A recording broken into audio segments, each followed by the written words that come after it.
ಸುವರ್ಣವಾರ್ತೆಗೆ ಮತ್ತೆ ಸ್ವಾಗತ. ಅಕ್ರಮ ಗಣಿ ಹಗರಣದ ಆರೋಪಿ ಗಾಲಿ ಜನಾರ್ದನ ರೆಡ್ಡಿ ಅವರ ಜೊತೆಗಿನ ನಂಟಿನ ಹಿನ್ನೆಲೆಯಲ್ಲಿ ಕಡಪ ಸಂಸದ ಜಗನ್ಮೋಹನ್ ರೆಡ್ಡಿ ಅವರನ್ನು ಸಿಬಿಐ ಅಧಿಕಾರಿಗಳು ವಿಚಾರಣೆಗೆ ಒಳಪಡಿಸಿದ್ದಾರೆ. ಇದರ ಬೆನ್ನಲ್ಲೇ ಜಗನ್ ಅಭಿಮಾನಿಗಳು ಹೈದರಾಬಾದ್ನ ಕೋಠಿಯಲ್ಲಿರೋ ಸಿಬಿಐ ಕಚೇರಿಯಲ್ಲಿ ದಾಂಧಲೆ ನಡೆಸಿದ್ದಾರೆ. ಜಗನ್ ವಿಚಾರಣೆ ಕ್ರಮವನ್ನು ಖಂಡಿಸಿರುವ ಅಭಿಮಾನಿಗಳು ಕಚೇರಿ ನಾಮಫಲಕ ಧ್ವಂಸಗೊಳಿಸಿದ್ದಾರೆ. ಇನ್ನೊಂದೆಡೆ ಸಾಕ್ಷ್ಯಗಳನ್ನು ಆಧರಿಸಿ ಸಿಬಿಐ ಅಧಿಕಾರಿಗಳು ಜಗನ್ ಹೇಳಿಕೆಯನ್ನು ದಾಖಲಿಸಿಕೊಳ್ತಾ ಇದ್ದಾರೆ. ವಿಚಾರಣೆ ದಿನಪೂರ್ತಿ ನಡೆಯುವ ಸಾಧ್ಯತೆಗಳಿವೆ.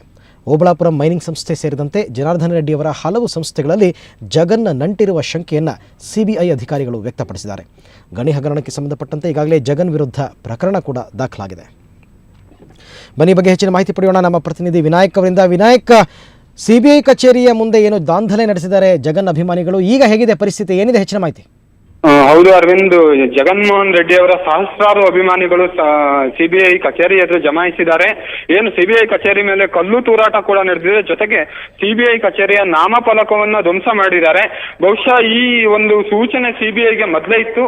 ಹಾಗಾಗಿ ಏನು ಸಿಬಿಐ ಕೇಂದ್ರ ಕಚೇರಿ ಇರುವಂತಹ ಕೋಟಿ ಪ್ರದೇಶದಲ್ಲಿ ಬಿಗಿ ಭದ್ರತೆ ಒದಗಿಸಲಾಗಿತ್ತು. ಆದಾಗ್ಯೂ ಅದನ್ನ ಮುರಿದು ಏನು ಅಭಿಮಾನಿಗಳು ಜಗನ್ ಅಭಿಮಾನಿಗಳು ದಾಂಧಲೆ ನಡೆಸಿದ್ದಾರೆ ಅಂತ ಹೇಳ್ಬೋದು. ಪರಿಸ್ಥಿತಿ ನಿಯಂತ್ರಣಕ್ಕೆ ಪೊಲೀಸರು ಹರಸಾಹಸ ನಡೆಸ್ತಾ ಇದ್ದಾರೆ. ಅರವಿಂದ್, ಓಕೆ, ಧನ್ಯವಾದ ವಿನಯ್ ತಮ್ಮೆಲ್ಲ ಮಾಹಿತಿಗಾಗಿ.